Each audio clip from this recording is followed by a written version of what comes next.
समय से पहले और भाग्य से ज्यादा कुछ नहीं प्राप्त होता है। बुरे वक्त में भी शांत रहकर अपना कर्तव्य पालन और कर्म करते रहे। हर रात के बाद सूर्योदय अटल है। कभी भी सूर्य की सुनहरी धूप आपके आंगन में भी आ सकती है। एक बार की बात है, एक सेठ जी थे जिनके पास बहुत धन दौलत थी। सेठ जी की एक बेटी थी जिसकी शादी उन्होंने एक बड़े और प्रतिष्ठित परिवार में की थी। मगर बेटी के दुर्भाग्य के कारण उसका पति जुआरी और शराबी निकला और उनके घर की सारी संपत्ति धीरे धीरे खत्म हो गई। बेटी की इस हालत से सेठानी जी बेहद चिंतित रहती थीं।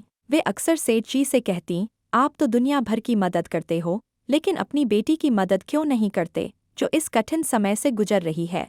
सेठ जी हमेशा शांत भाव से जवाब देते, जब उनके भाग्य का वक्त आएगा तो मदद खुद चलकर उनके पास आएगी। एक दिन सेठ जी किसी काम से बाहर गए हुए थे, तभी उनका दामाद अचानक उनके घर आ पहुंचा। सास यानी सेठानी जी ने दामाद का आदर सत्कार किया और सोचा कि क्यों न अपनी बेटी की मदद की जाए। उन्हें एक उपाय सूझा। उन्होंने मोतीचूर के लड्डुओं में सोने की अशर्फियां छिपाकर रख दीं ताकि दामाद को यह लड्डू देकर उसकी आर्थिक मदद हो सके। सेठानी जी ने दामाद को विदा करते समय 5 किलो शुद्ध घी के लड्डू, जिनमें सोने की अशर्फियां थीं, उसे उपहार में दे दिए। दामाद लड्डू लेकर वहां से चला, लेकिन रास्ते में उसने सोचा, इतने भारी लड्डू घर तक ले जाने का कोई फायदा नहीं है, क्यों न इन्हें यहीं बेच दूं। उसने पास की मिठाई की दुकान पर लड्डू बेच दिए और उन पैसों को अपनी जेब में डाल लिया।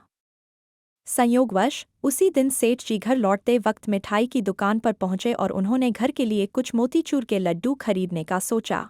दुकानदार ने वही लड्डू का पैकेट सेठ जी को बेच दिया, जिसे कुछ देर पहले दामाद ने बेचा था। सेठ जी लड्डू लेकर घर पहुंचे और सेठानी जी को लड्डू का वही पैकेट दिखाया। सेठानी जी ने जैसे ही लड्डू पैकेट देखा, वह चौंक गईं। उन्होंने एक लड्डू तोड़कर देखा तो उसमें से वही सोने की अशर्फियां निकली जो उन्होंने दामाद के लिए छिपाई थीं। सेठानी जी अपना माथा पकड़कर बैठ गई और सेठ जी को पूरी कहानी सुनाई, दामाद के आने से लेकर अशर्फियां छिपाने तक की पूरी बात। सेठ जी ने यह सब सुनकर मुस्कुराते हुए कहा, भाग्यवान, मैंने पहले ही कहा था कि उनका भाग्य अभी नहीं जागा है। देखो, न तो अशर्फियां दामाद के भाग्य में थीं और न ही मिठाई वाले के। इसीलिए कहते हैं कि भाग्य से ज्यादा और समय से पहले किसी को कुछ नहीं मिलता।